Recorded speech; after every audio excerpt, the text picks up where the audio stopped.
This podcast is brought to you by Colgate Total.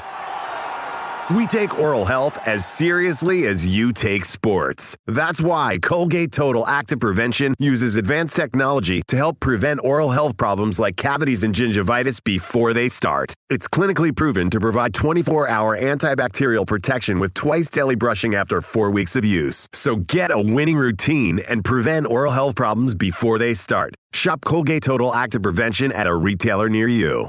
In 2014, when you were a rookie with Travis, when he first arrived with the Chiefs, let's start there. Yeah. Did you expect that we'd end up where we are right now? What were your expectations for a young Travis Kelce? Did I expect him to be, like a Hall of Fame career? Yeah, that's the question. No. Crazy question. That Hell no. Hell no. What threw you off? Welcome back to New Heights 92%ers. Hey, ladies and gentlemen, boys and girls, a Wondery show brought to you by Reese's Oreo Cups. And God, those things are tasty. Yeah, baby. Two of my favorites combined into one. We're your hosts. I'm Travis Kelce. This is my big brother, Jason Kelce, out of Cleveland Heights, Ohio. University of Cincinnati grads. I'll tell you what, Bearcats, man, didn't end the way that we wanted to, but I'll tell you what, baby. We fought. It's only that's all I wanted to see, some fucking heart. And that's what I fucking saw. And we got a hell of a team, man. Yeah. Let's go, baby. Take over the Big 12. Subscribe on YouTube, Wondery Plus, wherever you get your podcasts, and follow the show on social media at New Heights Show with 1S. Jason, I think this is where you tell everybody what we have coming up next. 92%ers. Football is back. Yeah! We're going to talk about all the biggest news from last week, including the preview, the Chiefs heading down into Brazil. We're also going to get into the fallout from the Parsons trade and dive into the rest of the NFL season with three-time Pro Bowler and Chiefs legend, Alex Smith. Smitty! But before we get to all of that, we're going to get into a little bit of that new news. Travis, we got to talk about it. I don't think we have to, but go ahead. Okay. Well, in case you missed the Instagram post heard around the world, Travis and Taylor are engaged. Yay! That's right. Well, and thank you guys for the congratulations that you sent out last week. You saw it? Yes, I did. Nice. It was very nice of you, Jason. Thank you. It was very nice of you, although you had already congratulated me. Yeah, You had to do it on talked behalf about of New Heights. And it felt the like New it would have Heights been team. weird if we didn't Brandon do had a it, great and we wanted to send blanket that message. What? No, thank you guys. Oh, okay. And I appreciate everybody that reached out and sent something, and all the posts and all the excitement that's been going on. It's been really fun telling everybody who I'm going to be spending the rest of my life with. So, Well, yeah. how was the last week been? Exciting. It's Yeah. been awesome. Yeah. Isn't it? There's something different about calling somebody your fiance.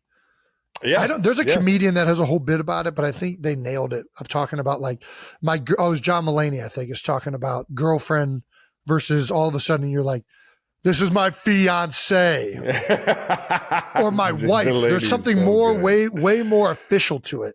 Yeah, and it's 100%. I felt that at the game, actually. It was my first time introducing Taylor as my fiance to a few of my teammates. There we go. So, yeah, it was pretty cool. Don't you get giddy saying it? I did. Yeah, I still get giddy. I love it. It's exciting times. Still fresh. Do we have any advice to other 92%ers that might be popping the question? Man, you got to know your gal. You got to know your gal or your significant other. You got to know them. You can't. And you can't let how somebody else does it make you feel like you need to do it that way. You can't read about it in a Cosmopolitan magazine and expect that they're going to know your person. You got to know your person. Yeah. You might be able to get some ideas from how other people did it. No, fuck that. Fuck those other people. I hear you. They might get the creative juices going. There you go. That's okay. I got you. I would just say know your partner, know who you're doing it for, and do it for the right reasons, baby. Everything else would be beautiful. I cannot wait to hear more of the planning and everything that will take place. Travis, you are go crazy. About to embark on the wedding planning phase of a relationship. Step. Yep, I've heard about and that. get ready. It is a lot of fun. Have you ever heard Mike Leach talk about planning a wedding? No, but that's a wild. Go ahead. I can't even do it justice. You're going to have to watch that clip yourself. But Mike Leach is he's a funny man. Yeah. No, it's a very exciting time trying to figure out where, dates, all of these things. There is a very important question that Jake and Brandon required me to ask on this show, which is, are they invited to the bachelor party? Bachelor party, man. How do you even know there's a bachelor party coming? You know, I don't. I'm just asking this question on behalf of Jake and Brandon. I haven't thought about it 1 second. Yeah.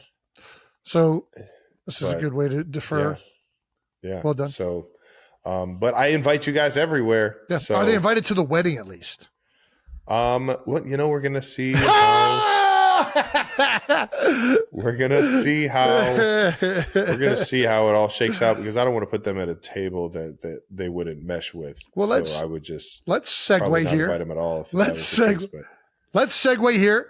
92% is for those of you that are unaware. Travis was not the only member of New Heights that has recently been engaged. Hey! Intern Brandon has gotten engaged. Let's go! So, Intern Brandon, I now flip the question on you. Are Travis and I invited to your bachelor party? Of course. Yes. Of course you are. Wow. I don't know. I don't know what Are we I'm invited to the wedding? This is news to me. Of course. I think we just strong-armed our way into this. You're in. No, I have no shame. I am perfectly fine strong-arming my way into this. A few of my friends texted me like, "Hey, man, so congrats. We're so happy for you. Are we going to get to hang out with Jason and Travis?" And I was like, "Oh, yeah, cool. That's like your second question is, are Jason and Travis like going to fucking hang out with us?" And I'm like, "No, not now. But no, you guys are invited. Gosh. We'll figure out what we're doing. Brandon, intern Brandon got engaged in an ocean.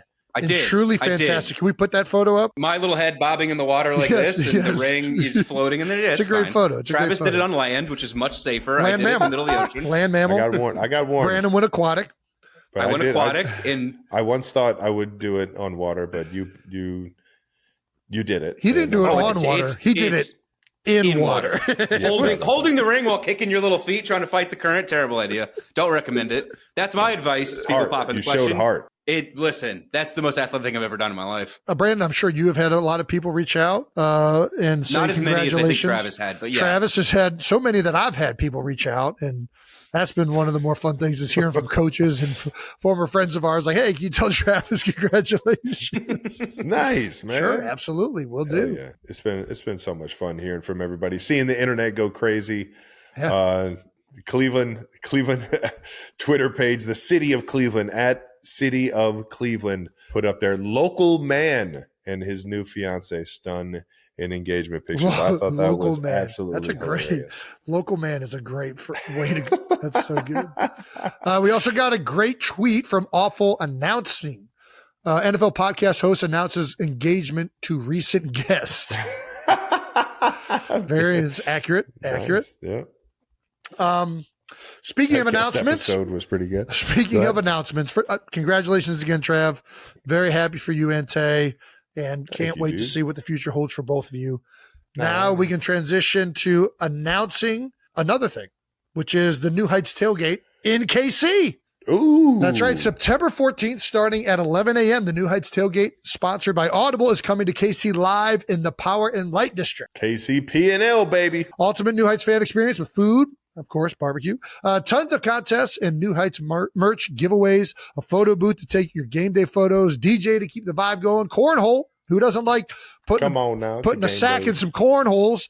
Cornhole game to compete with your friends, a giant TV to watch NFL games live, and plenty of places to hang out for you and your friends. And it's completely free.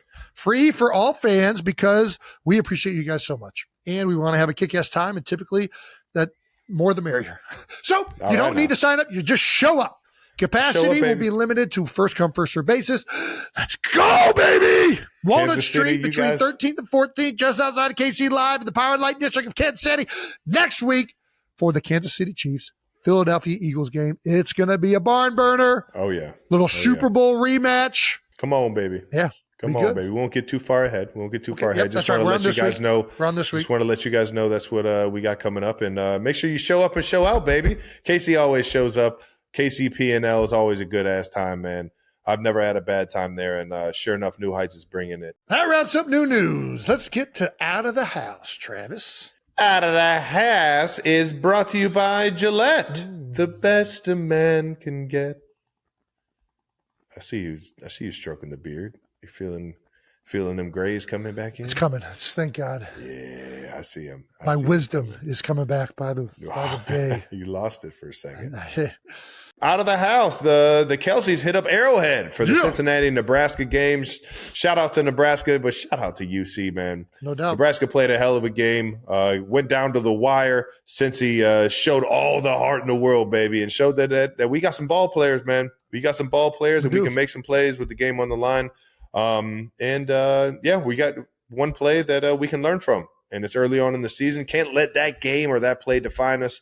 We got a lot to be proud of about that game and a lot to learn from as well. It felt like a first game. It felt like a lot of just, not like catastrophic mistakes, just kind of like sloppiness, drop ball here, false start here.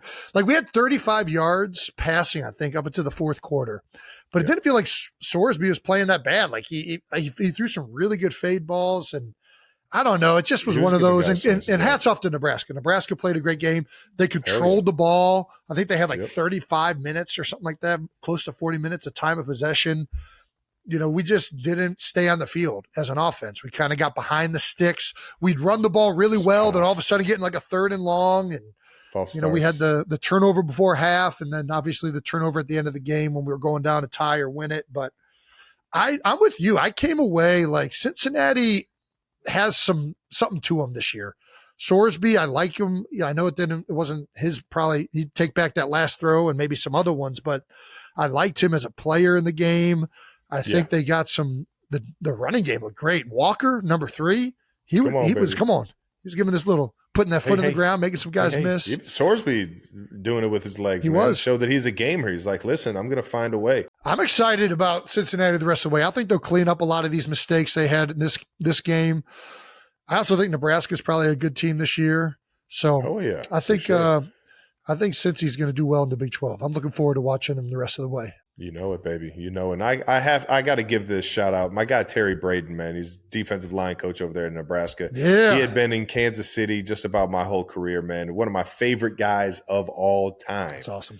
In the building, man. And he's one hell of a coach. And sure enough, man, he's got them Kern Huskers rocking and rolling on the D line. Dude, them Corn Huskers had Arrowhead rocking and rolling. It was Nebraska showed up and showed out. UC was there. UC was there. We had But when Nebraska is right down the street, man. UC was there. What are you talking about? It was filled like 90% Nebraska. But you felt that because both teams wear red. No, I felt that because it was 90% Nebraska. Like I mean, UC travels well, but let's be honest, that thing was. They could have been shucking. They could have. Yeah, there was a lot 100%. Of corn going on. All right, you got me. All right. We also have a little thing that they have written in. Jason brought jorts for Jason with this. Yeah, fit. He did. Yeah, except I didn't. These are Travis's jorts. I stole them from his closet. But everyone liked them. They did. On Jason. So that's all that matters right there.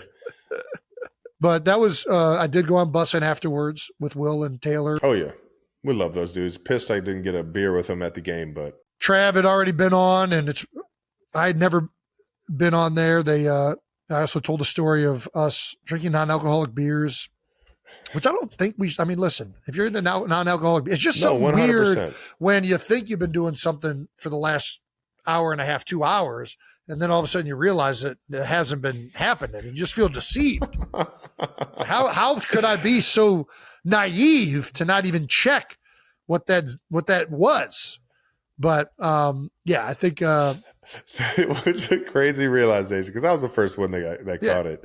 And I'm sitting there. I had poured a real beer and I had poured the non-alcoholic beer, and I found the taste difference. Yeah. And I was like, this one's like a little sweeter. That's crazy. That's actually a really like delightful taste.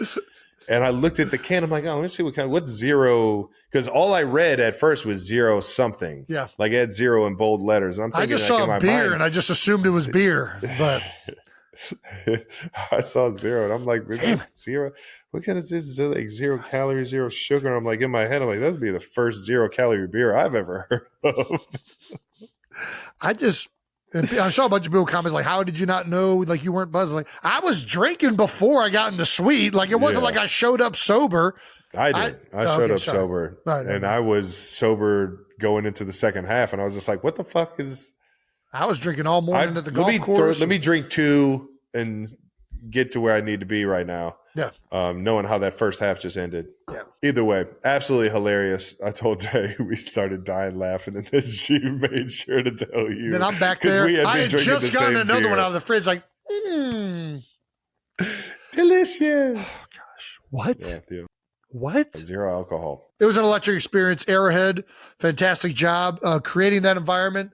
Nebraska, fantastic job. Good luck the rest of the way. And I gotta give a shout out to UC one more time because they knew that they were going into Nebraska territory with that home game. They did.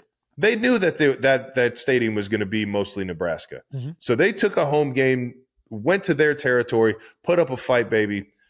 I love them for it. I thought it was a ballsy move. But they got paid like $2 million for it. Oh, that's it?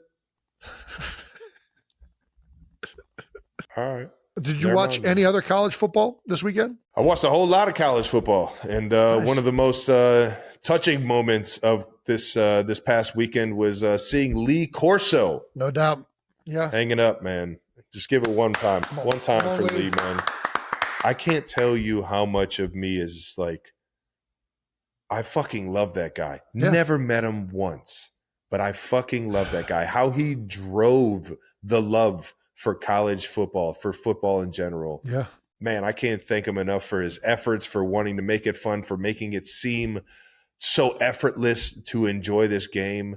Man, what a remarkable career, and went out on his terms, man. It was awesome. I'm with you. I mean, an icon of our childhood, an icon of college football and the entire landscape. We're going to miss you, Lee. Congratulations on an incredible career. Went out swinging. I mean, come on, baby. Calls the Florida State upset over Alabama. Come on, baby. I know he did it. I know he did it with zero expectation that was going to happen. But I mean, come on now. What a beast. What a freaking beast.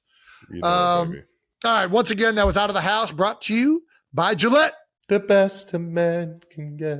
Real quick, before we get to the Alex Smith interview and some of the other things going on across the league, we're going to start with Bold Topics. That's right. Bold Topics is brought to you by YouTube, because we've got some absolutely fantastically massive news.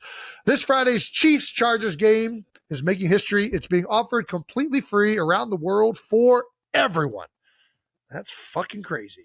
For the first time ever, there are no subscriptions, no paywalls, and no requirements. YouTube is bringing the NFL directly to you so you can watch on the big screen without any hassles, no matter where you are.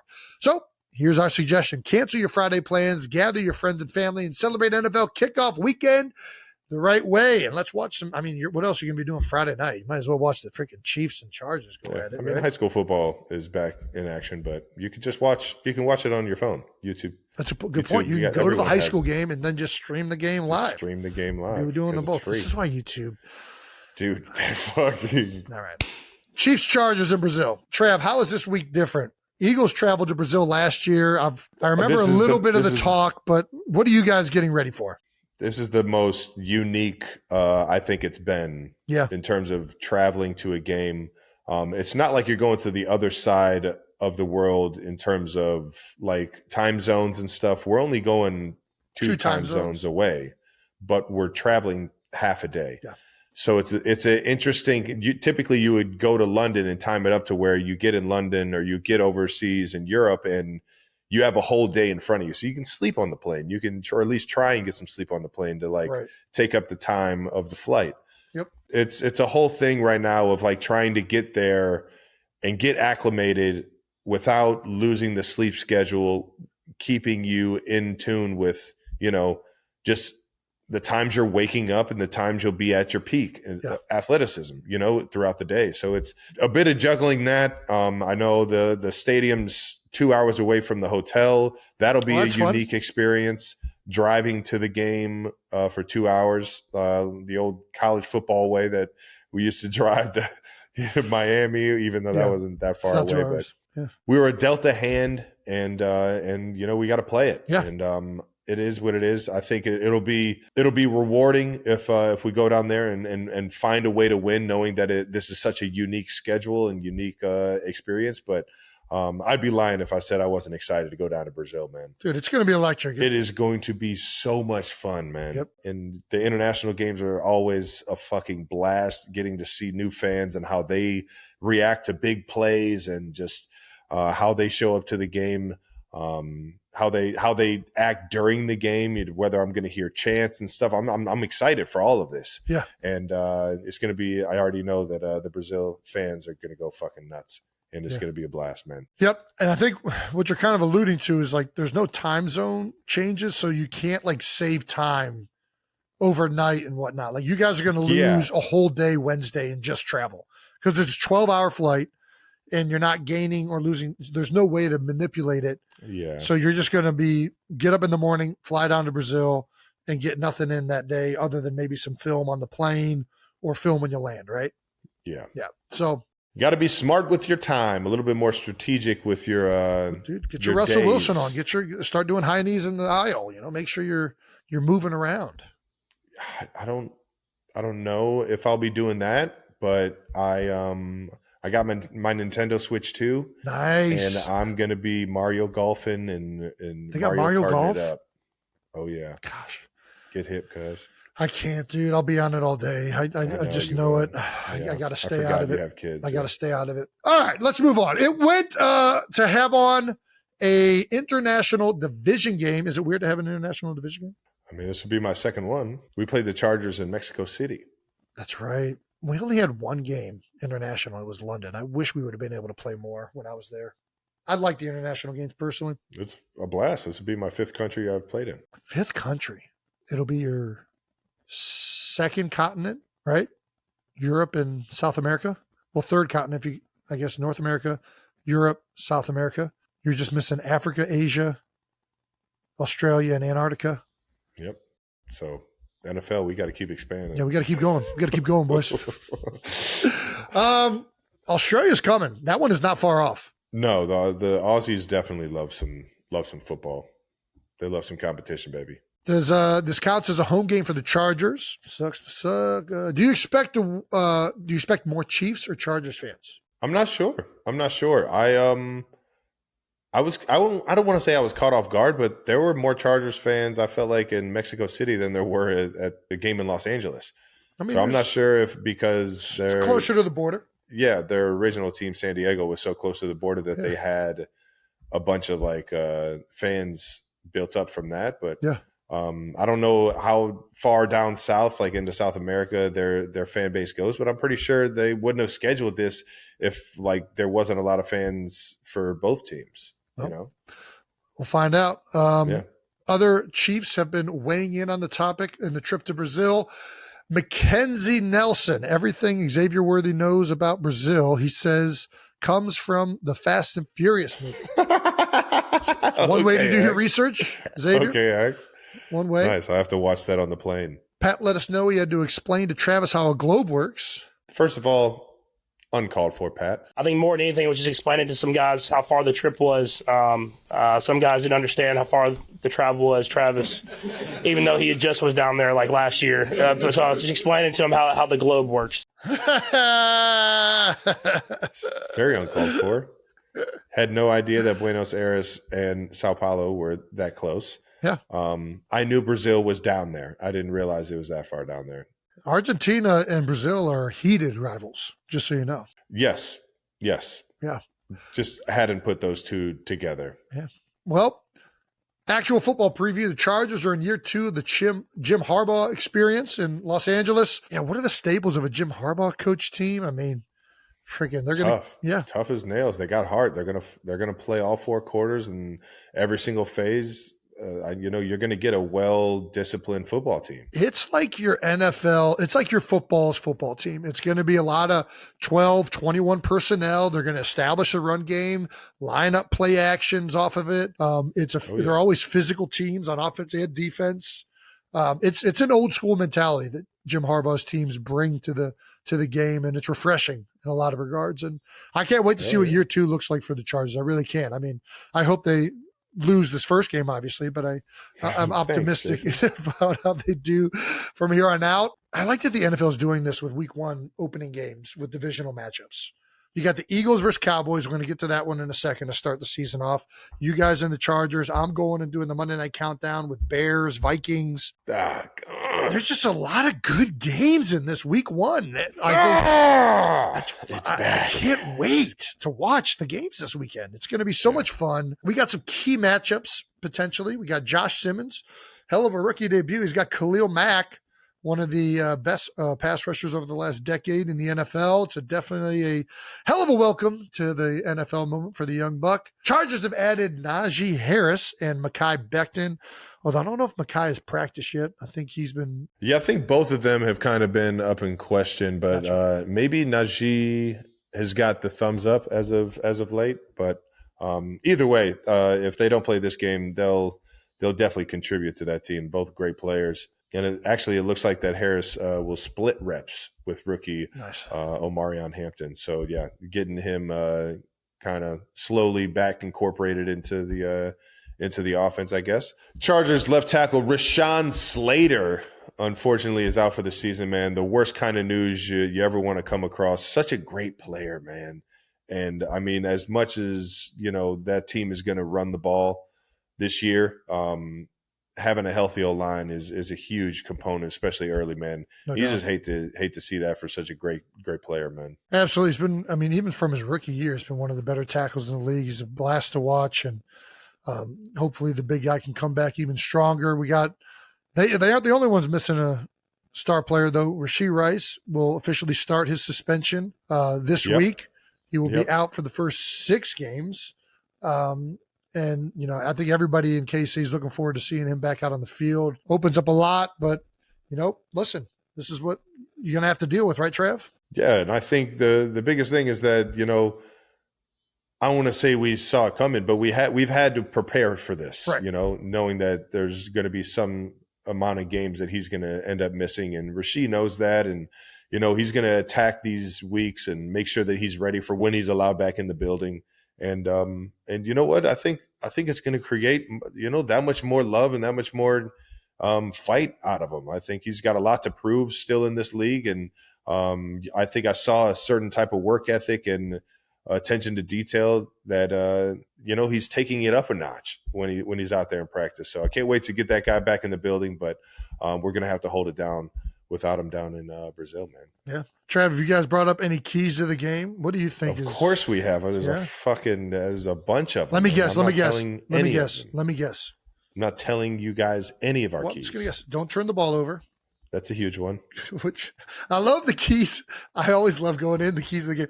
All right, take care of the football. I mean, stats are stats, dude.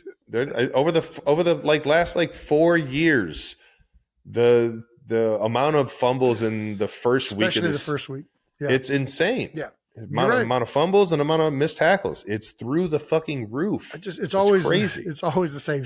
Hey, take care Doesn't of the football. Matter where you are. Yeah. Take care of the football. Create turnovers on defense. Take care of the football on offense. Stop the run. Eliminate penalties and mistakes. Eliminate penalties. We got to be going forwards, guys. We can't be going backwards. To eliminate those. Stop killing ourselves. We need to be playing the other team, not ourselves. That's right. If we beat the Kansas City Chiefs, we'll beat them. No, we can't beat ourselves. Oh yeah, I'm sorry. If we don't beat ourselves, yeah. There we go. All right, let's keep this thing moving. We'll see you guys down in Brazil, baby, Sao Paulo, baby. Get ready to get this thing rocking. Do you know any words in Portuguese? No, but if I come, I'll make sure I learn some down. Bring some back with you. I'll bring some good ones back. The only two I remember are obrigado and cerveja. Nice. Let's talk a little Eagles Cowboys, baby. Come on now. First game of the season for both these teams, and man, what a matchup to get this thing going. A lot going on in the Cowboys world and the defending champs. I mean, could you think of a better way for the Philadelphia Eagles to start the NFL season coming off of a Super Bowl than playing the Dallas Cowboys to start the NFL season and dropping a banner? Yeah. Like, I mean, in front of the boys. Dude, the NFL is so good at these scheduling things. The environment this Thursday, I cannot wait. I cannot wait to experience this. It is going to be so fucking electric. It's going to be insane. It is going to be absolutely bedlam. It's going to be nuts. So I am kind of pissed that I never got to go to you playing against the Cowboys. Fuck me. Like I only got to experience. We got plenty of Cowboys Eagles games to go to, Travis. We got plenty to go to. No, I don't need to be playing. I wanted to be in the stands as an Eagles fan, watching it with Cowboys fans around and feel that. You know what I mean? It's a great time when you're in Philly. It's not as much fun when you're in Dallas, but it's a great time when you're in Philly. You don't know that. No, I do. We lost a lot of games in Dallas, unfortunately. But oh, okay. Anyways, this is going to be – I'm looking forward to so many things. There's a lot of guys that I think – dude, they've been putting in so much work, and they've been doing it now for all the training camp, and they're trying to stay focused at the task at hand to repeat and have another great season. And I think the mentality has just been so good across the board, from the coaches to the players. They're returning so many pieces offensively. I mean, really the only new pieces are their right guard, Tyler Steen, who's been there. He's going to be starting. And that's it. I mean, the offensive coordinator is the other new one on offense. And the other one I'm really looking forward to is defense. I think Moro Ajomo, keep that name in the back of your head. This is a guy that, and I know intern Brandon, shout out to intern Brandon. He knows who I'm talking about because he went to UT, and Brandon knows everybody from fucking Texas. But dude, this guy, when you can't tell when there's a guy balling out on scout team, if it's just like he's given great effort. So is he catching guys when they're tired, a little bit fatigued on like a Wednesday and Thursday? So you're like, all right, he's got some juice, but I'm going to wait to see how this goes. Then he just keeps getting better. And he has this great disposition to him that from the moment he's got there, he's been inquisitive and asked questions and is always trying to get better. And it brings me back to, we had Kobe Bryant talk to the team in 2017. And one of the guys asked him, do you have any advice to young players trying to make it in the NFL? And this is my favorite thing Kobe said all speech. It was, other guys referenced some of the other stuff, but I really love this. He said, be curious, right? Ask questions, try and learn as much as you can. And Stout always says it in a different way. Knowledge is our greatest resource. He's always been asking questions to some extent, like annoyingly, like guys like, goddamn, Moro just keeps on talking to me and asking me questions. He has had a relentless effort when he's on the field. He's had a relentless effort off the field. He wants to be great at football.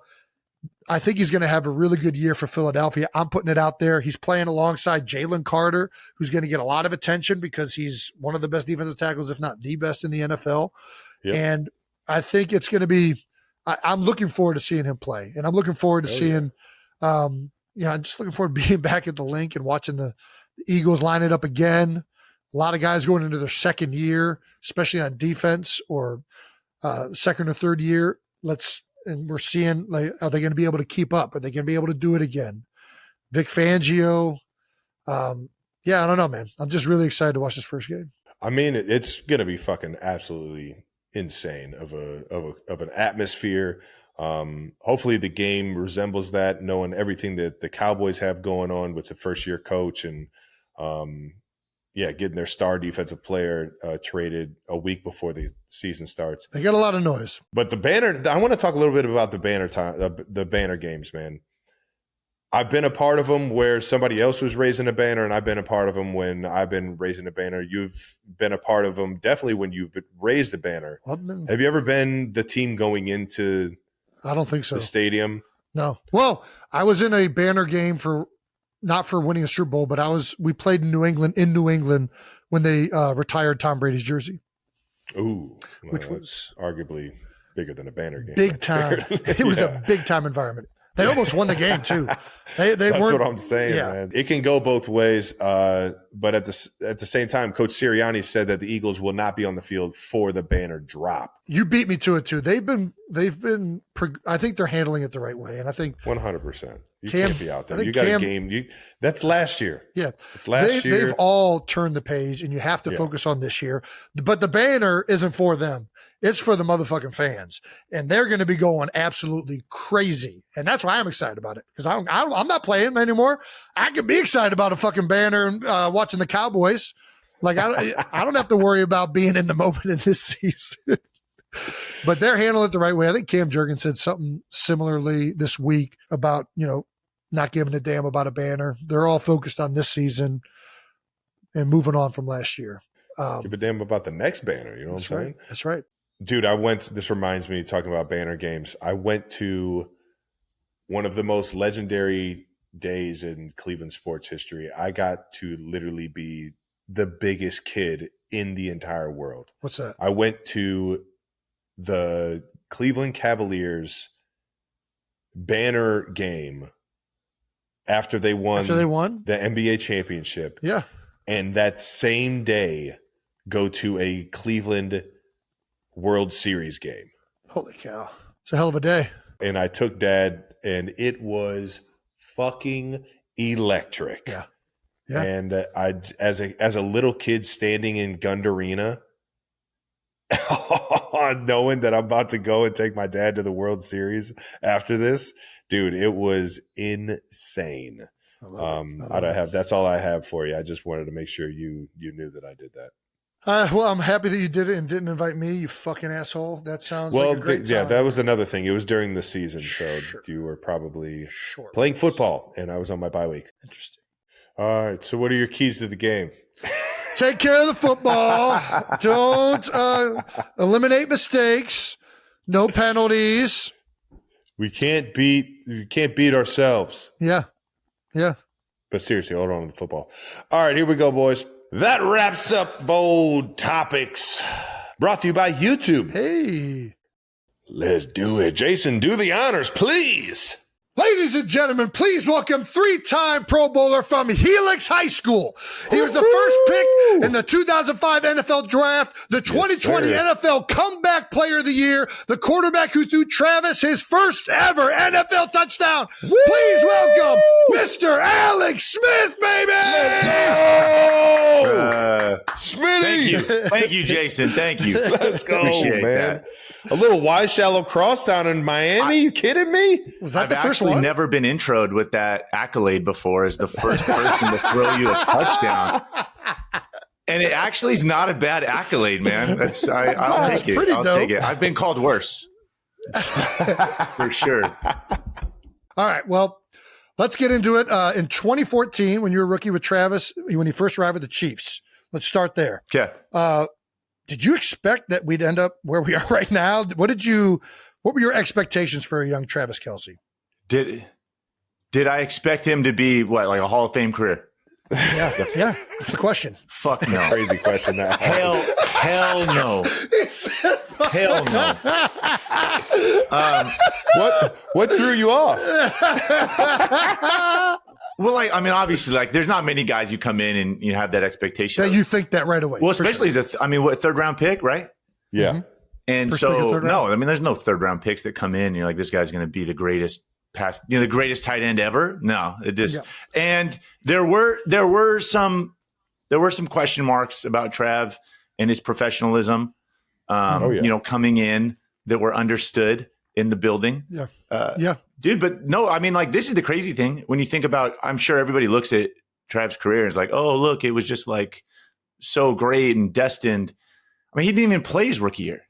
No. I remember you out there trying to run through routes that summer. It was the worst. Hobbling around, bro. I remember you hobbling around on that knee, just trying to get through it. And I felt so bad. I'm like, this is a young guy. And he's dealing with knee issues already.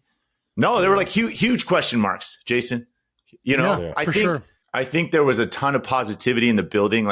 From the moment we drafted him, though, Andy, Dorsey at the time, John Dorsey, the GM, there was a ton. They were we got a guy. That was the belief. Listen, we got a guy, in the third round. We're super hot. We feel like he can be a player, but he didn't play for a whole year, like that. That's crazy to think back about. Right. I mean, and then, 100%. a big knee procedure. Huge knee surgery and microfracture at that point in my career. I was lucky I was young enough to where it paid off. And there was still, and in terms of the professionalism, it kind of worked out in my favor because I got to see everything from I just got to sit back and watch guys like you, guys like Fasano, then guys like Jeremy Macklin come in and be pros and show me how it's done at the professional level. And it's, I ended up catching on, not the second year or the third year, but eventually it clicked for me. I kind of say it in jest, right? Like half joking, obviously, about the professionalism. But I also think the cool thing is that I think in the same time that, when you got drafted, I'll never forget, it was like, hey, they think you're, a hell of a player. This is going to be great. They also immediately understood who he is, he's fresh out of college. This guy's got some, he's got to learn a little bit. It's going to be a process. He's going to grow. He's going to mature. Yeah. And I mean that, but that doesn't happen everywhere. I think that was the cool thing about, especially about Andy, right? Like Andy doesn't, Big Red. I'm saying? There's no judgment, right? Like he remembers what it's like to be a 21-year-old kid, and hey, if you're late to some meetings, it wasn't the end of the world, And Trav happened, Trav got called to the principal's office a time or two those first few years. Just a tap on the shoulder. Hey, Andy wants to see you. Oh, I wonder why. I tell people this all the time. I feel like Andy just has this aura about him that there's this presence that is downright you're afraid of him in certain instances. He has that kind of feeling, but at the same time, you always feel like he loves you and just wants the best for you. He toes that line of being a disciplinarian and a player's coach better than anybody I've been around. He's not going to accept anything from you that isn't your best, but at the same time, he's forgiving to a fault. I don't even know how he's mastered both of those avenues, but it's hard to explain, but that's kind of the vibe I always got from him. No, I think you hit it on the head. And that's what coaching is, right? Tough love, right? You got to be both. You got to have high standards and hold people to them. But at the same time, I think the best thing about Andy is, again, the no judgment, right? If you mess up, if you err, whether it be on the field or in your personal life or something professionally, it's not the end of the world, right? And so he will welcome you back in. And I think, and I think you appreciate that as a player for sure. Hell yeah. Do we have a favorite story from Travis rookie year? I know we just said a couple, but favorite story. Even if it's not rookie year, let's say second year. What's a favorite story from a young Travis Kelce? God, let's try to think. For me, I can't get out of my head. I know maybe some tight ends had broken out into dance occasionally, but the first touchdown pass, no, I remember all of a sudden he breaks into choreographed dance in the fucking end zone. It was planned. It was pre-planned. There's no way you just do that. No, organically, right? I remember distinctly being caught off guard, right? I just didn't see it coming. I knew he was talented, but not like that. No. And then every week it was a new one, right? From there on out. I had him in the back pocket ready to go. Yeah. I don't know if you ever remember this play. I actually broke this down on Sunday Countdown at ESPN, but we were playing, it had to be your second or third year, and we were playing the Denver Broncos. And we called early in the game, you started out wide and we motioned you down and we ran strike, which Jason's just a little fake in and then come back out, right? On the 3rd and 3. Okay. And nice. And we converted it, right? He killed the guy, the DB, it was man. The guy came running down with him in the motion. Pivot thing where you come down, come so back. He kind of fakes down and he comes out. Yeah. Well, we save it and we come back to it in the second half, in the fourth quarter, in the biggest moment of the game. And I think we thought we were going to get him again. And the DB was pretty veteran, and we had the same look. It's man, and this guy just sits hard on the outside, right? He's not taking the cheese. Well, Trav just kind of feels it, so he just keeps fucking running. Just runs all the way across the field, right? This is the NFL. You're supposed to go in and come back out. And he just kind of saw the guy outside. He's and just kept running across the field. And I threw him the ball for some reason. and it turned into like a 30-yard game. And I think everybody on the field, like including Big Red, it was like, what just happened, right? Yeah. And it was kind of the early dawn of Trav doing some of these things, right? Like, Trav, full disclosure, did you know it was strike, or were you running the wrong route? What was going on? Of course, I knew exactly what it was. But all right, well, we're touching on the thing is I get the first down and I like get pumped up. I do a first down and then I start to slowly look at Coach Reed on the sideline. I'm like, is he gonna fucking come here? This is the beginning of the moment. Don't ever do that again. This is the beginning of the moment where he started to get some leeway into doing these things. Is that what I'm hearing? Yes. Yeah. Yeah. The early dawn of the Trav improvisation, which, by the way, there's like in every little route, there's little things you can do. I mean, this is a full, like you're supposed to break right and you broke You're left. Supposed to be in the flat over here and you're all the way on the other side of the field. Yes. Yeah. Big difference. Just doing, I knew Alex wanted me to do that. Because you think about the game as like a quarterback. Did you like that he did it, like, Alex? Oh, heavy outside leverage. Don't love strike against heavy outside leverage. That's right. Just keep going. Who am I hurting going across field? Nobody. And it works. There's nobody over there. That's what you got to do. You can't be selfish enough to ruin somebody else from getting a catch, which I've done that and I've had to reel it back. Alex, I think we talked about it when I was with you guys before the Super Bowl, but what do you think of Travis's ability to audible? You just talked about the first time he ever did it. From a quarterback's perspective, how do you feel about somebody doing something that is not pre-planned? Yep. Yeah, it's funny because when I was young, as a young QB, you're like, no, I need to know you're going to run the line on the paper, right? Like I need to trust that you're going to be in the right place at the right time. And it's so funny. Like as you move on and you play longer, I want a guy that can separate. The number one attribute I want in somebody that's running routes is separation. That's I want somebody open. Like be able to separate. And Trav, and the crazy thing about a tight end is you got to know, and I actually think it's the second hardest position to play as a young guy on offense behind QB, just because like you're involved in you're in all the shifts and motions, right? You got to know all these formations. You're involved in the run game blocking. You're involved obviously in pass protection sometimes, and then you got to run routes. But I mean, you're running routes against linebackers. You're running routes against safeties. You're running routes against corners. And like to his point, you do have to realize what your advantage is versus all these different guys. Thank you. Dude, but I there are all these like, listen, half the time you're running like a stick route, right? Like for everybody out there, like the stick route's like the most basic tight end route. It's this little 5-yard out. If you run the line on the paper in the NFL, you will never be open, right? Like you just won't. And it got pretty quick. And I think the cool thing, I don't know about you, Trev, like we were in the same division, obviously, with Antonio Gates, who also kind of played with some of this. 100%. Like, you could tell, watching like you would watch him Rivers catch balls. Be on the same page. Yeah. Yeah.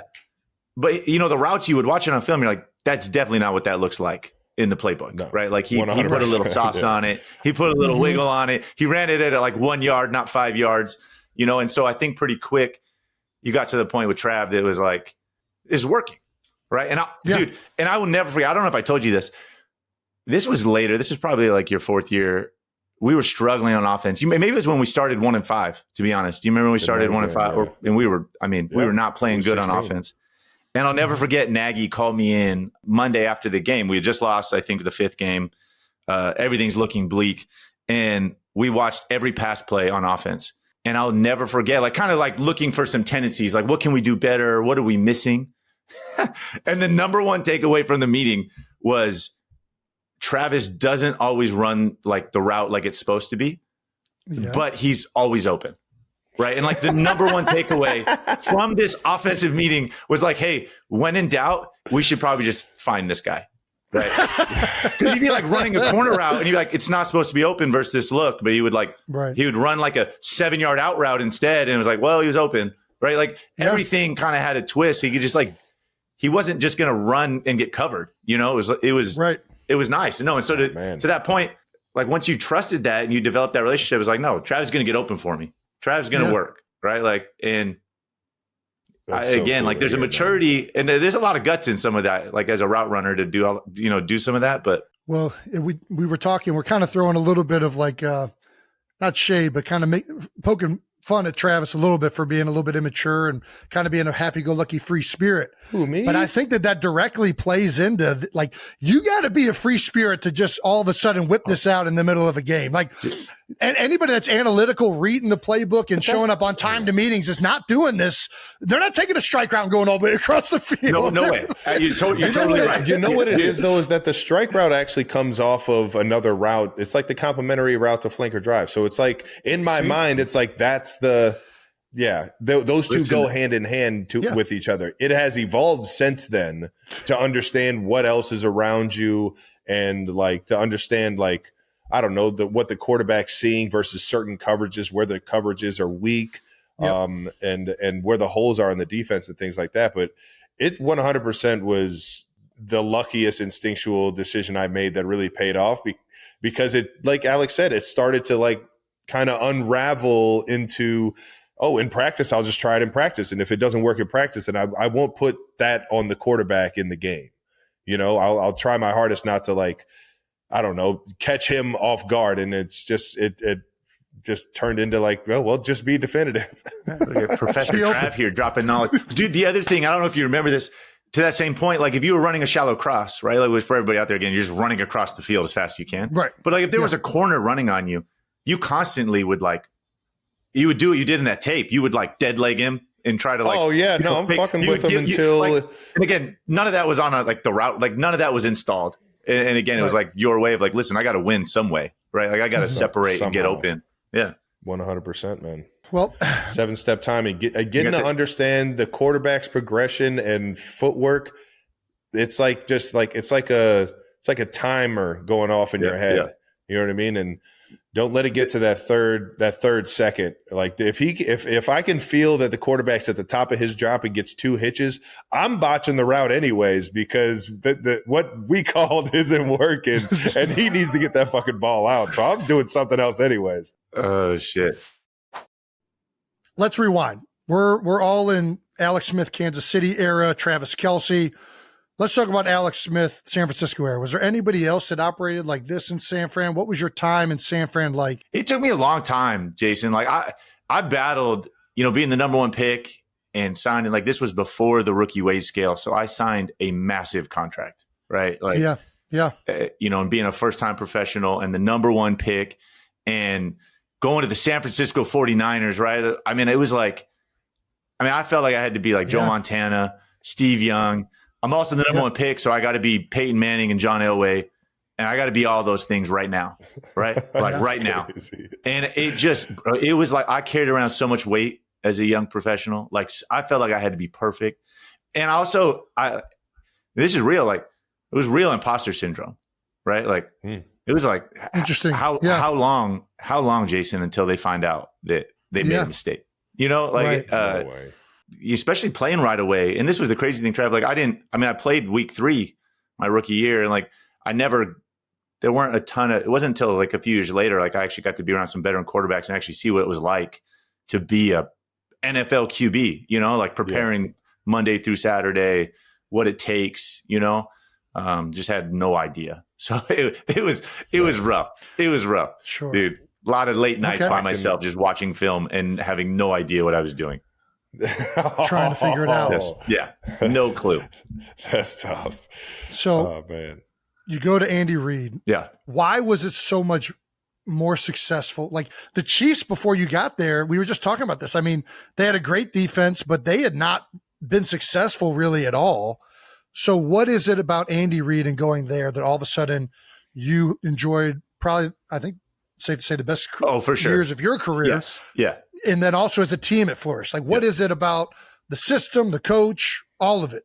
Yeah, I think a couple of things. One, the fact that it's not a system. Like, again, like think about all the QBs that Andy Reid's had over the years, from Donovan. And they all play well. Before that, obviously, Michael, me, Pat. Like, there's a bunch of guys in between, too, that he had for little stints.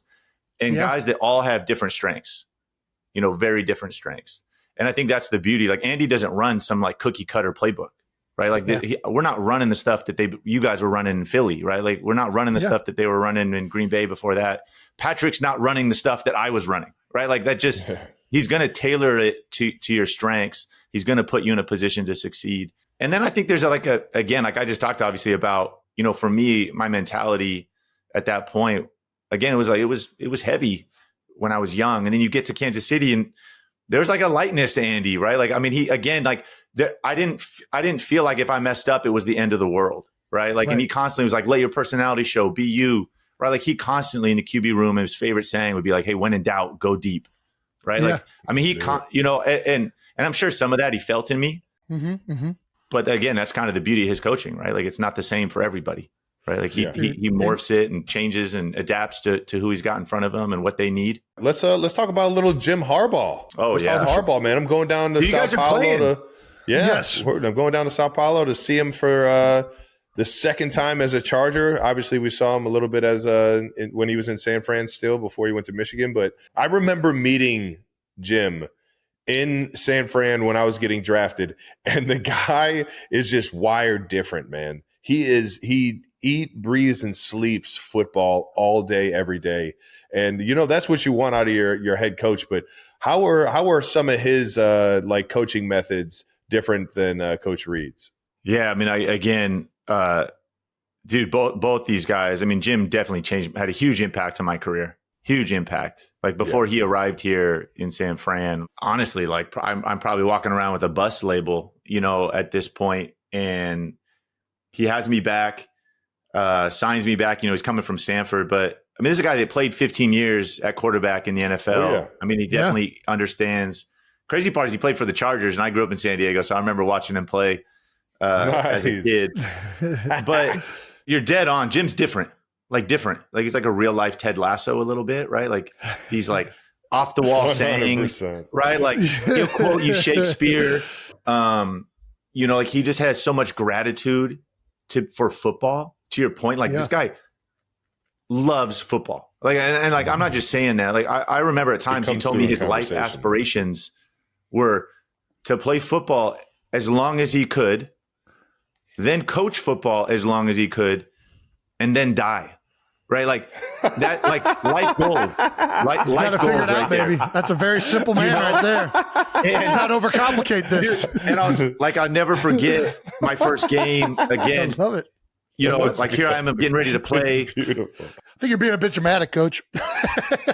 Have you seen what he does before the game to the quarterbacks? He's got the gloves and he's playing catch. But like right before kickoff, dude, he comes over, and I'll never forget the first game we're playing, and he comes over and he's got this like look in his eyes, and again he's so like happy for you that you're going to get a chance to play football, and he starts smacking you around in the helmet, and he like starts jacking you up in the chest.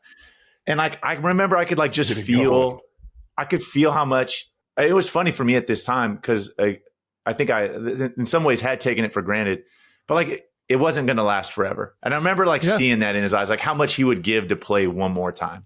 Right. Oh yeah. And it wasn't in like a glory days type of thing, but like, again, like it was real. It was like, oh man, this, you know, like it was infectious that like when the head guy just loves ball that much.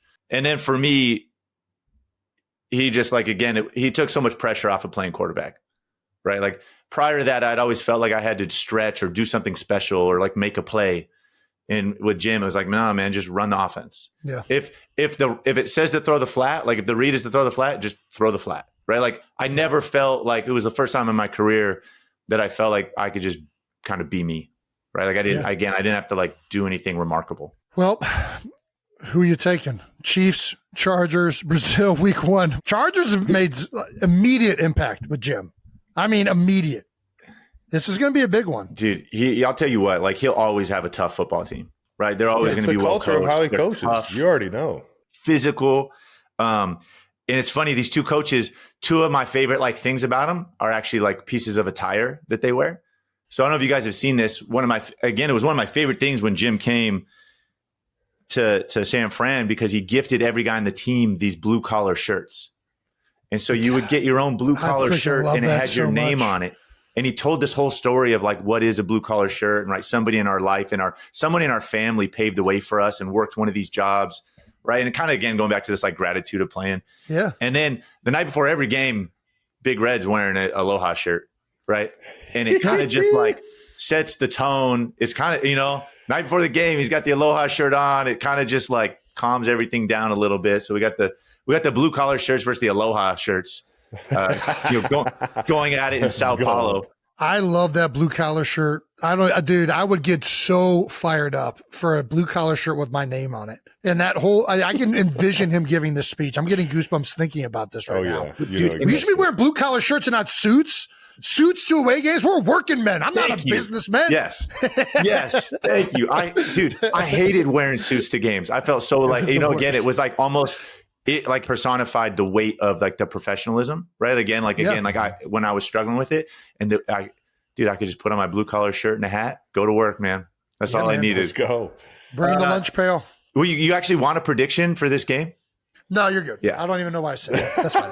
We're not going to put you on the spot like that. I'm just excited to watch it. Well, we talk about coaches and your time in KC. Let's talk about the introduction of Pat Mahomes. Yeah. He credits you very often with welcoming him to the NFL and kind of being that mentor.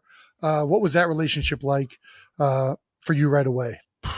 I'll never forget when I first talked to him. Yeah. It's the frequency, dude. It just go ahead. It's different. I mean, like we were a good football team, right? I mean, we'd won a bunch of divisions. I was gone to Pro Bowls. Like we'd gone, obviously won a playoff game, I think the year before. So part of you was wondering, who are we taking in the first round, right? Like to go help us. And you're never expecting obviously to trade up, right? Like here we're trading next year's first round too to go up and get a quarterback. I mean, it's not what anybody wants to hear, right? Like, that's not for sure. But I think the crazy part is, again, going back to my experience of having been like the number one pick, an early pick, like you just have you have no control, right? Like you're thrust into this process and you're like you're a cog in the machine that is the NFL, right? Like you go where they tell you to go, pick number, whatever, even now you sign the contract that's slotted for that, deal. I mean, obviously there was some empathy, still from me as being an early pick. Like obviously Pat didn't pick this. I didn't pick this, right? Like the powers that be. Again, I'd spent so many years alone my first few years in the league, right? Like again, watching film on my own and just like had no idea what I was doing and remembered how much that sucked, right? Like it sucked.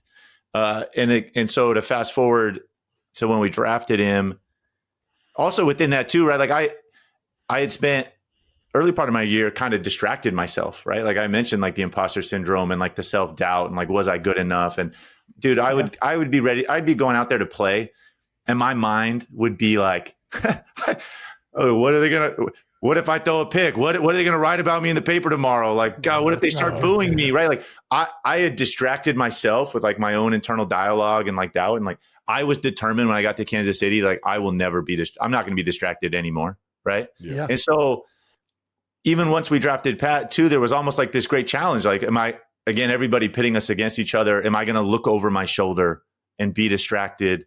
Right. Like Andy still had told me like, listen, I got the keys to the car that year. I don't know. So there were all these conflicting things, right? And it going on emotionally. And I think the other thing that just comes down with Pat, and I try to tell people this, like you give respect, you get respect. Right. And like from day one, Pat came in and like, there was never like a prima donna ego. There was never like he's the man. He came in humble, ready to work, just like a good kid. And it was pretty quick. It was like no big deal, honestly. Yeah. No big deal. I give Pat so much credit for that year of just being a great teammate. Like he came in with, like you said, that ability to just like, you know what, I'm just going to make sure everybody's like having a good time today. And we're going to find a way to get better at football. But I think seeing you as the leader of that football team, as the leader of that offense, how the offense had started to like really change into, this air raid, this down the field offense with Tyreek and all the weapons that we had with D-Rob, with Chris Conley, like it was starting to play more downfield, and it was fun to kind of see you take that offense to the next level, and then kind of just hand it off to Pat after that year was over with, man. Let's be very clear.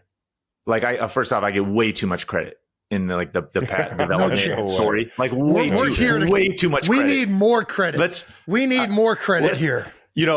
Could Pat have played that year? Like clearly, but again, to the point, like, I don't, the beauty of like what Andy set up and like the QB structure. And this is kind of the beauty of the QB room. And it's not like this everywhere, right? Like you do everything together.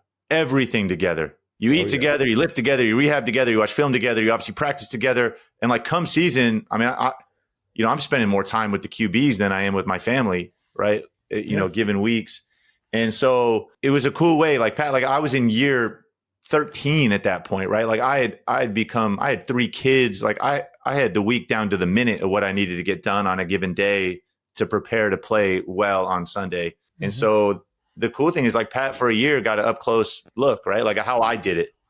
And again, when he finally got his opportunity, obviously to roll, I mean, he could take what he liked, right? He could build off it. He could, it obviously not all for him, but, and that when he did start playing, right. And this is the beauty of like taking a quarterback early. They did everything in their power that like when Pat stepped foot on the field for the first time, like he was going to be successful, right? Like there was no like rolling the dice. Let's hope this goes well, right? Cross our fingers kind of thing.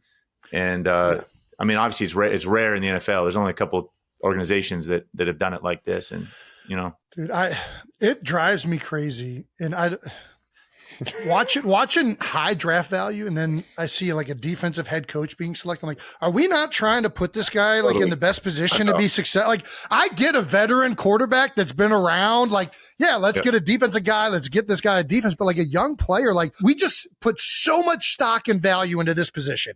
Why are we not allocating everything we can to make this guy successful? It blows my mind when I see that across. No doubt. Yep. Just fucking rolling the dice. I do want to touch on this because you brought up for the second time now, imposter syndrome, self-doubt. And like one of the most important things I think a person could give to another person is belief, right?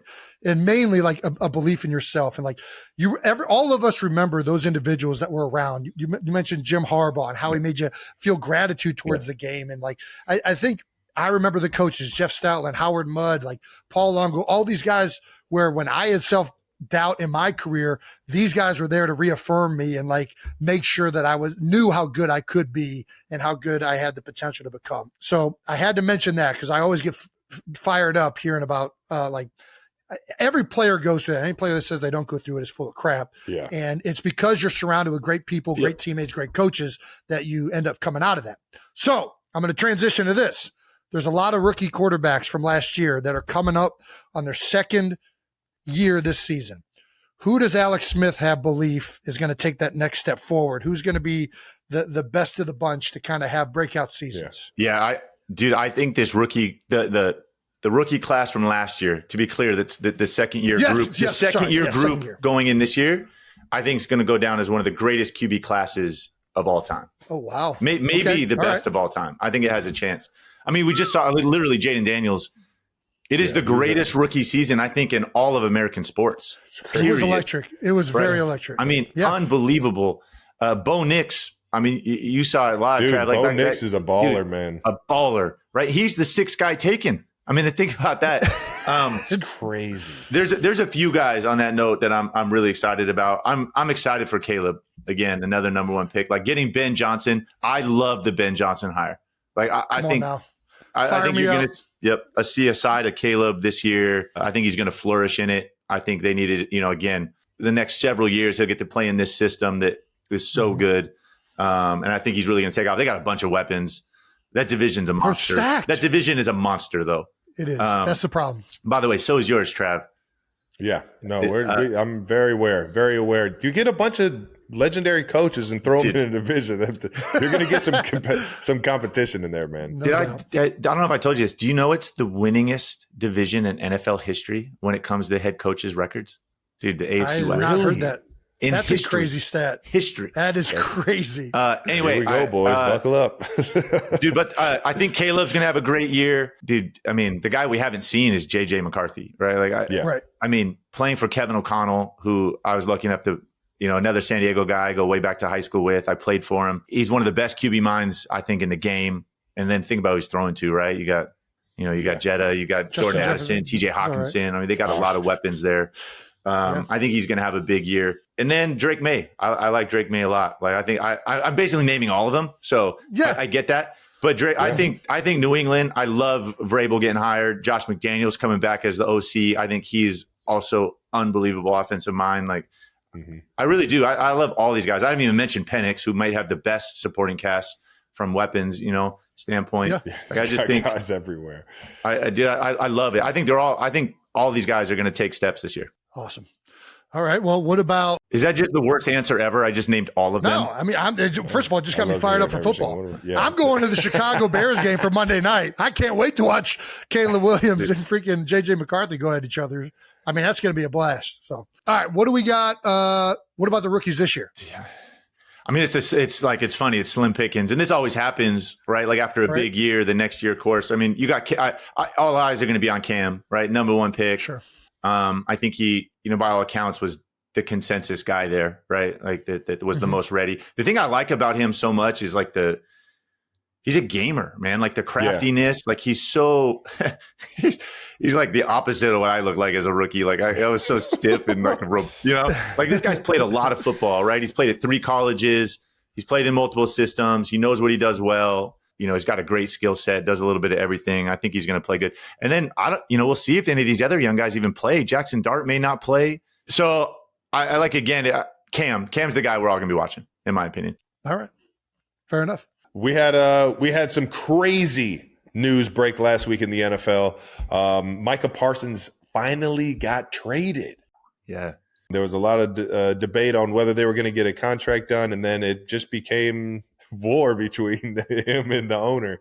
Jerry Jones, baby. Yeah, Jerry Jones. And Micah Parsons is officially a Packer. What was the first reaction when you saw the news? Couldn't believe it. I just could not believe they actually traded him. I felt like it was like deja vu, right? Like he had a contract dispute with Dak and it got done in the last minute. He had the contract dispute with CD. It got done last minute. And it kind of just seemed like, well, here we go. They're definitely not letting Micah Parsons out of the building, right? Yeah. And I could not believe it when it happened. I still can't believe it, man. And now that I've had like a little time to digest this thing, I don't think it's insane if you wanted to like move him, right? Like this is a generational pass rusher. He's 26 years old. Like the next 5 years for him are going to be ridiculous. Yep. Probably the best 5 years of his career, like coming up. And if you wanted to move him and you were going to get a Herschel Walker type trade, like if you were going to get just somebody offering so much that you couldn't turn it down because you wanted to press reset, I could understand it. But to get what is going to be 2 late first round picks, and I'm nothing against Kenny Clark, but like Kenny's a good player. To put this in perspective, the Niners traded 3 first round picks for Trey Lance, 3 for a guy that had never played a snap in the NFL. And you're telling me that again, they're talking about him like Reggie White, like he's had 12 sacks. He's the only guy since Reggie White to have 12 sacks to start a career this many years, right? Like again, he's a monster.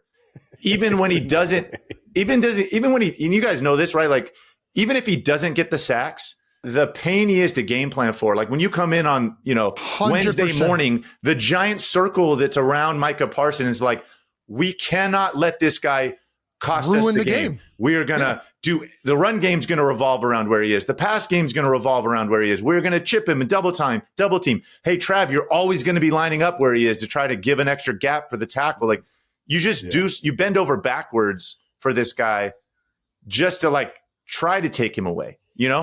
It's crazy. I think it is a horrible trade. Right. To be very clear, very clear how I feel about this.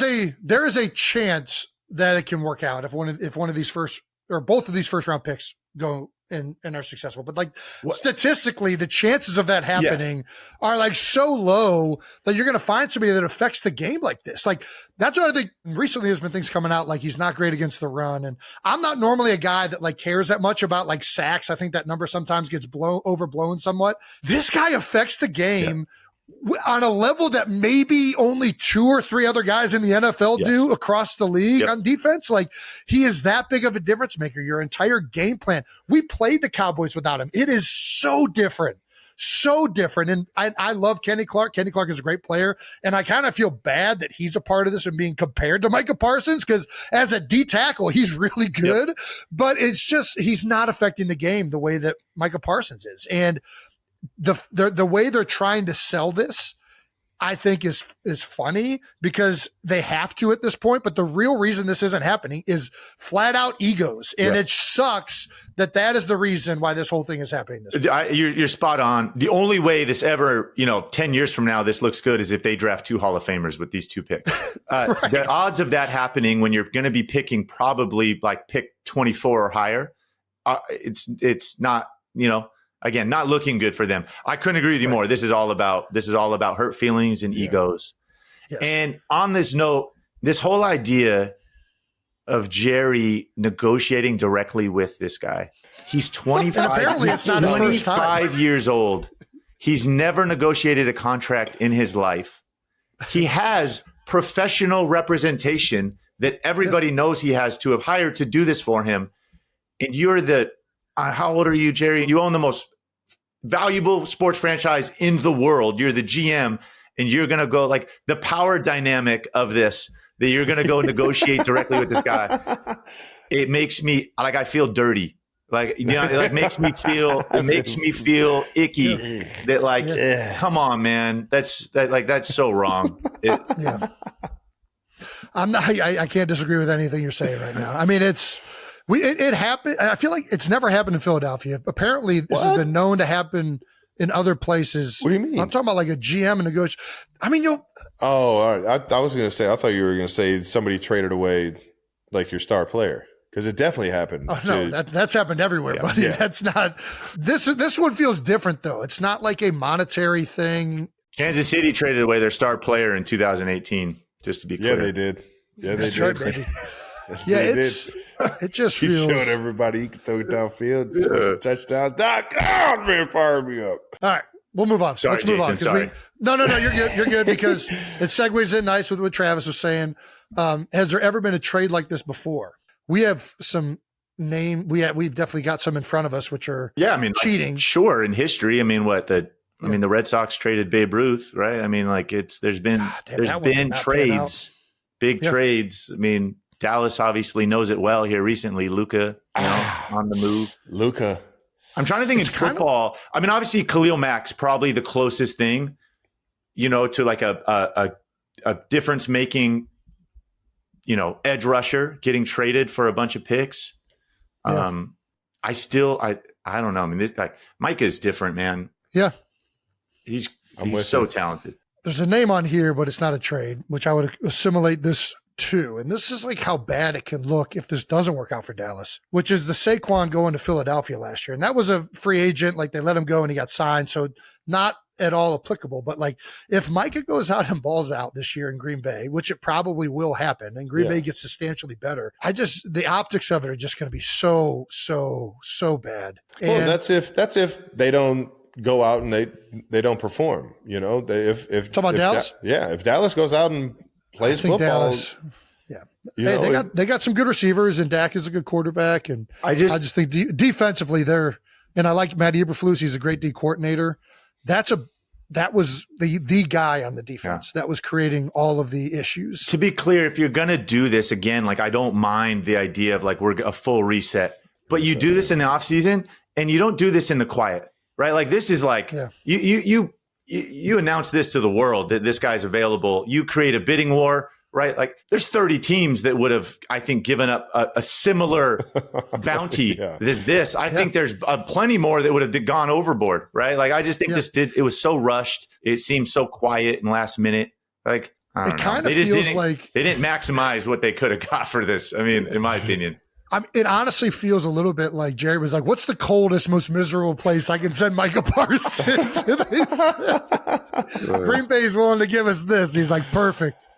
But you send them to now, like some people think they're like, huge expectations in Green Bay now, right? And like they may, and some people already like, they may be Super Bowl favorites in the NFC, right? Like some people already, are they now one of the 2-3 best teams in the NFC with this?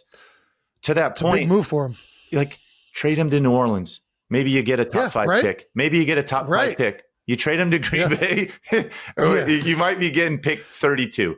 You might be watching them all playoffs long. Yeah. Sorry, New Orleans fans. I didn't mean to. Didn't mean to throw shade. All right, here we go. So you were just talking about the Cowboys maybe just pressing the reset button. New coach. a lot of first-year coaches. There's always that turnover in the NFL. But Dallas is one of them with Schottenheimer. We got Ben Johnson with the Bears that we already talked about, Vrabes as well. Back over there, obviously not first-time head coach, but first year over there in New England. Aaron Glenn over with the Jets. Liam Cohen, Kellen Moore with the Saints. Who you taking for the most successful year one coach? There's 7 of these guys, right? 7, I think. Yeah. Dude, this is tough. I think, again, like I want to be clear, I love the Ben Johnson hire, but that division, again, is stacked. So I think it's great. I don't know how many wins it's going to directly, go to this next year.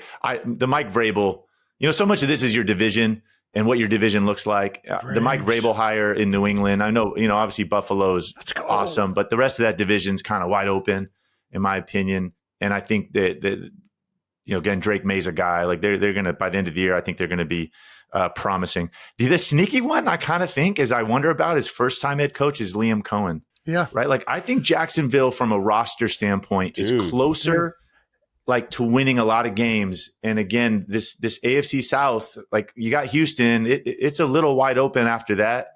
I could see, I like Trevor Lawrence. I think he's super talented. They got 2 great edge rushers down there, young edge rushers. They got Brian Thomas Jr. is a baller outside. Like I could see them getting good fast. And they're doing something right now that I think between what Canales then did over in Carolina, like Baker goes down there. He has a rejuvenation of a career combined with other great talented players, and he's a great talent. Then all of a sudden, Bryce Young is playing well in Carolina. I like some of the schematic things they're doing. They like flood different zones or utilizing like fly motions into the flat to stress flat defenders. They're doing some really cool things. I'm excited to watch Liam Cohen in Jacksonville as well. And I'll say this too, with Ben Johnson with the Bears, the other one is I think Dennis Allen's a really good defensive coordinator. Yep. He always like gave me fits down in New Orleans. He can scheme things so well, especially he can stop the run in a shell by moving the D lineman and having the linebackers play a certain way that it was always kind of like an issue, and I respected the heck out of it. Totally agree. I know Dennis Allen hasn't had a ton of success as a head coach, but as a D coordinator, to your point, and it's unorthodox. Like how he gets to things is unorthodox. And for me as a quarterback, I hated going against that. Like I love textbook defenses, right? And like it was 100%. It was always a pain in the ass to go against these weird ones. So And then obviously I got to give my man Chip Kelly some love. Back in the NFL, offensive coordinator for the Raiders. I cannot wait to see Chip Kelly back in the NFL. Yeah, we forgot to mention Pete Carroll with the Raiders. Yeah, he's one of those 7. How about that? How old is he? I mean, it's crazy. He's in his 70s. Well, you want to talk about a positive mindset. Have you ever been around Pete? He's one of the guys like his one of his core like fundamentals is like joy. Just like bringing joy. I mean, it's amazing. Just still chewing on gum. Still chewing on gum. Do you have a sleeper pick? Who's your sleeper team to compete for a Super Bowl title? Wait, sleeper for the Super Bowl? Yeah.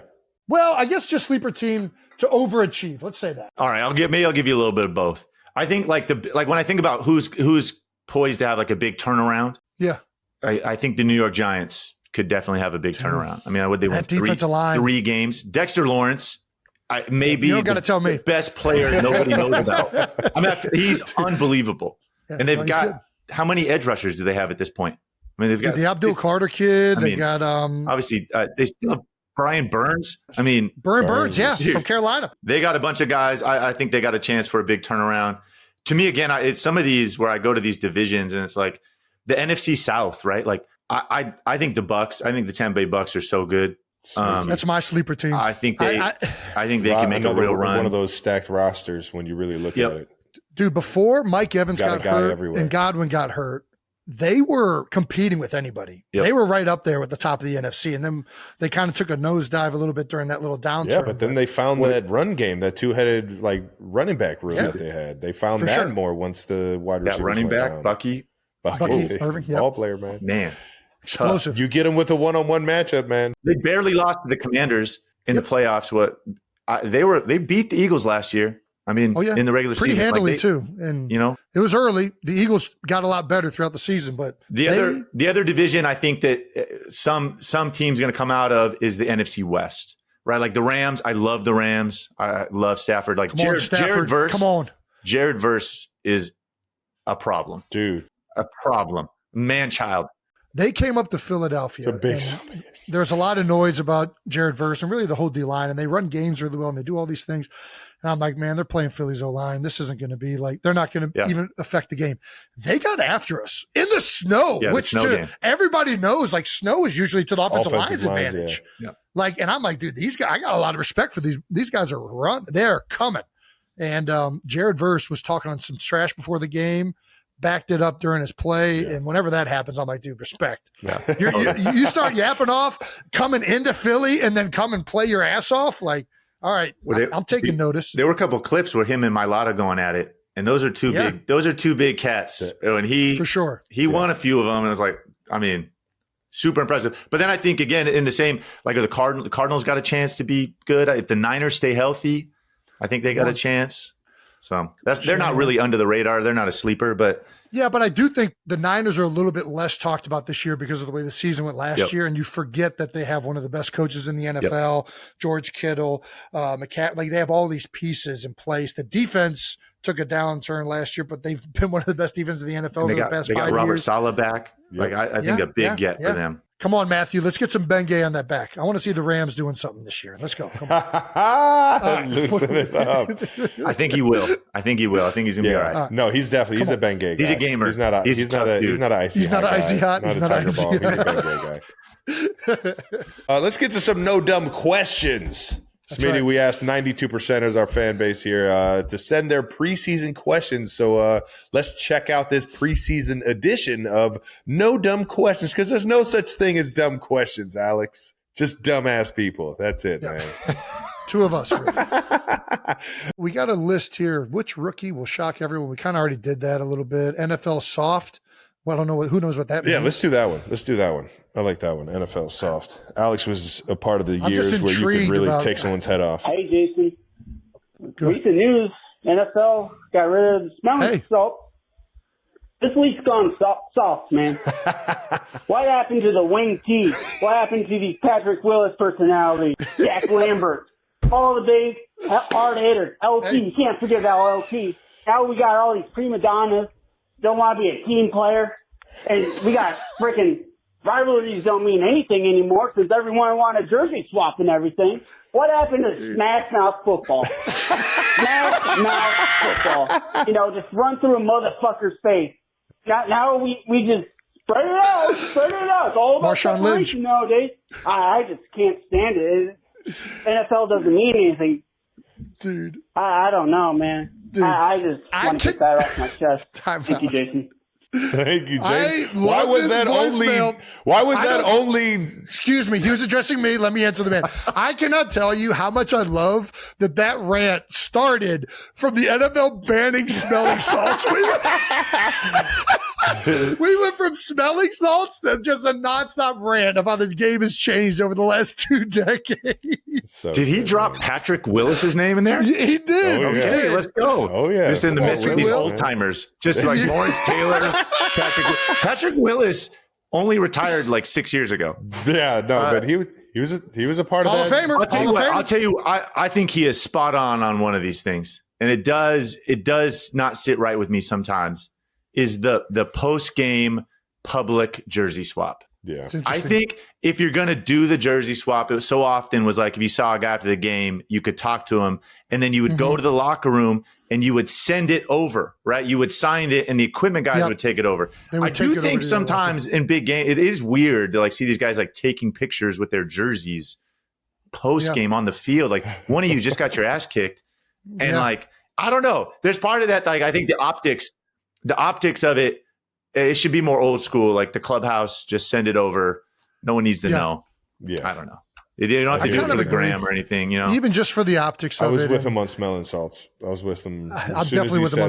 As soon as he said that, I was in on it. But I don't get the story behind that. By the way, I mean it's like universally loved. I don't know anybody that like doesn't like smelling. You know. Like, was there somebody that like put in a complaint? Well, I think the only reason they banned him is because there's probably an argument. I mean, the reason they were on the sideline initially was for guys that got their bell rung to do a little smelling and then go back out on the field. It's just like a pre-workout Travis in the before every drive game.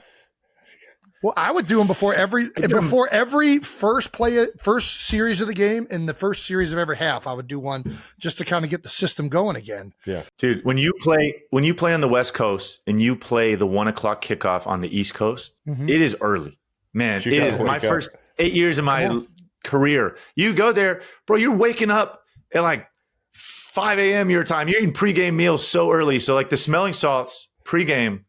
I mean, you like had to have them.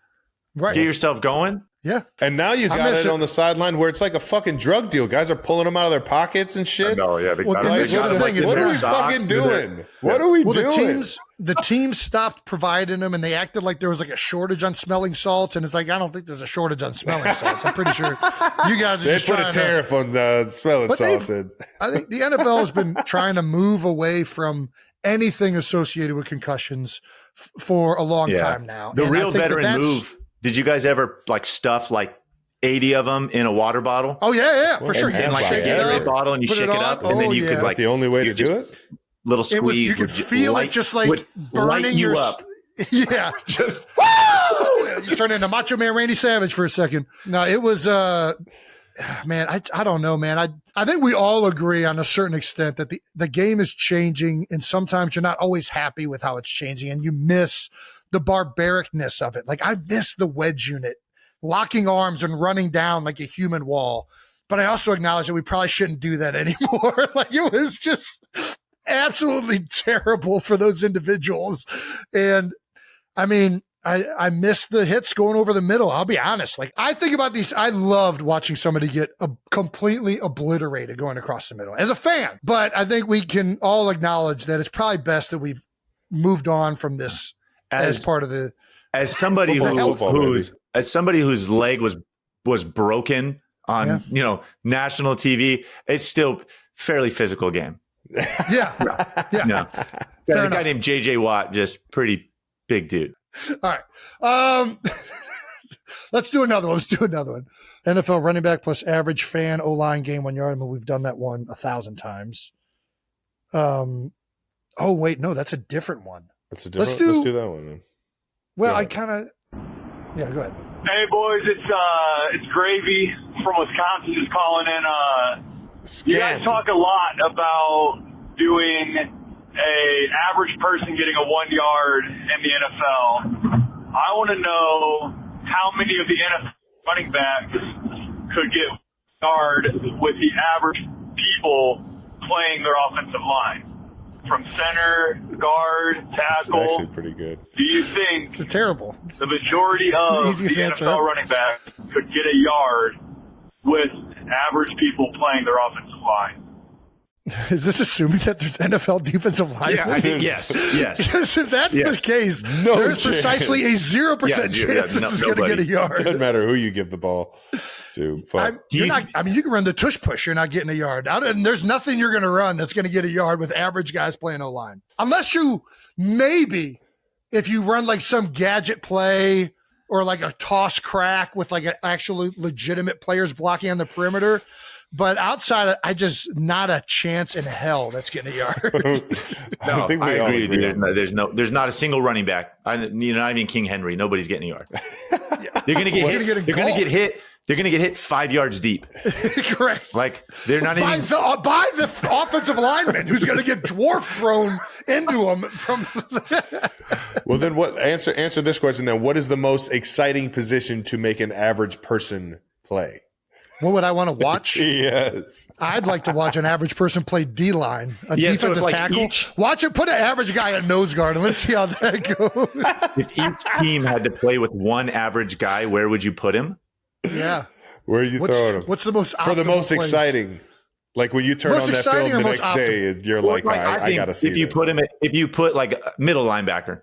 If you put average Joe, Mike linebacker,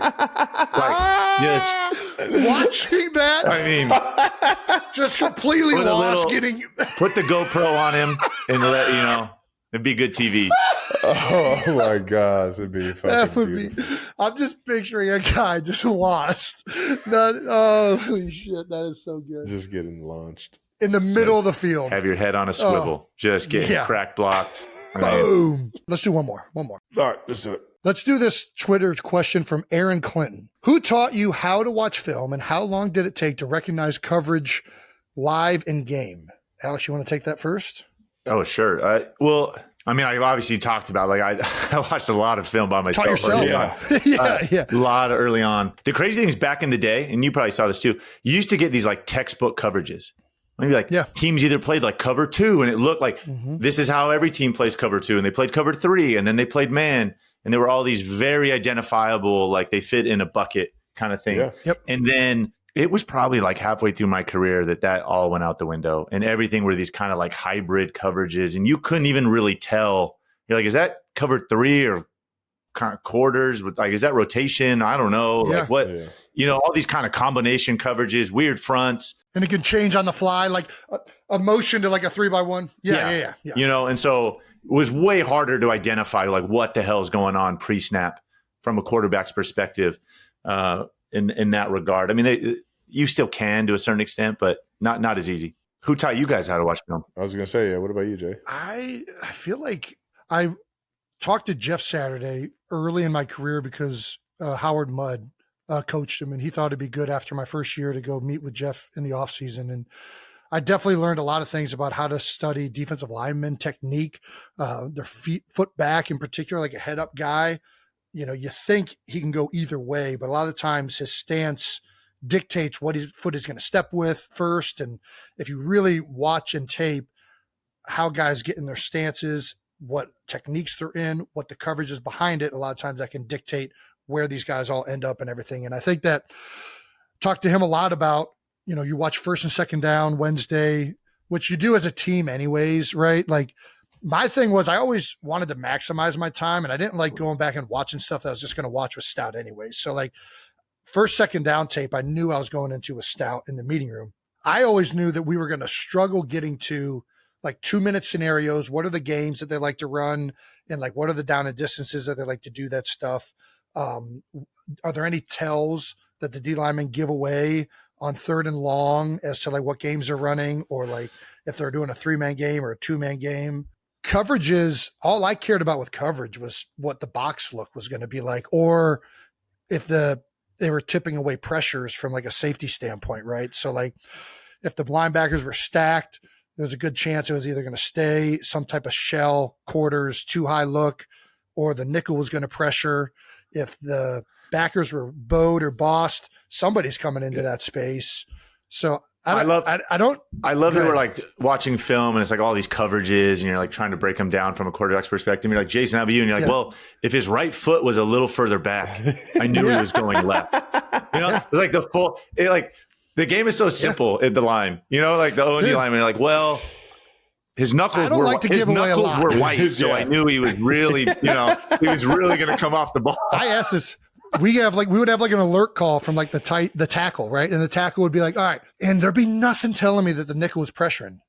And JP was the best at this. He would just be like, hey, and give me the alert that they're going to blitz over there. And I'm like, dude, there's no way they're blitzing. And sure enough, it'd be a blitz. And I'm like, JP, how the hell did you know he's blitzing? Oh, the end was tighter. That was it. The end was a snugger alignment. And that was all he was operating on. I'm like, dude, keep letting me know that information because I'm not going to see that.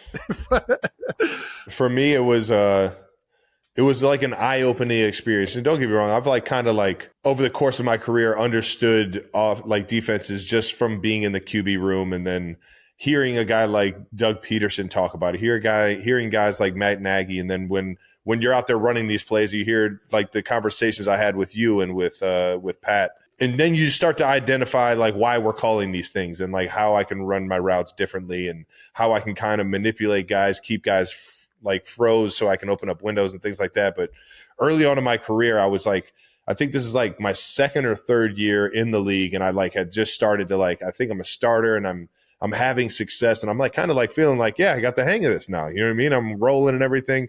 Then I walk into the training room on like a Tuesday after a game. And my guy, Mike DeVito, big Mike DeVito, D lineman, he's sitting there like just like getting his ankle worked on. And one of the guys from the defensive side come in with a spreadsheet and he hands him a spreadsheet, and it's like everything the team that we're playing that week does out of every formation, and he had it like categorized, and I'm over here like playing at such a basic level compared to like getting a spreadsheet every Tuesday that I would looked at that and I was like, I got a fucking long way to go. I'm not even thinking about their percentages of like the coverages that they're running. I'm just like trusting Coach Reed that when he dials up shallow cross, it's man.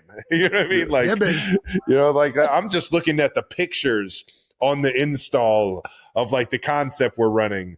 And shout out to Mike DeVito, man. He was always like one of the most prepared and like ready to go guys, and his like how he attacked every single week. I just grabbed that one like day in the training room. I just grabbed it. I'm like, man, that's what make that guy like accountable. Like he understands this to like the point of like, yeah, it's like a scheme that he understands. And I was just like, man, I didn't take it to the point of getting an Excel sheet, but every single time I looked at the install now, I look at all the percentages and all the numbers and everything they got for you.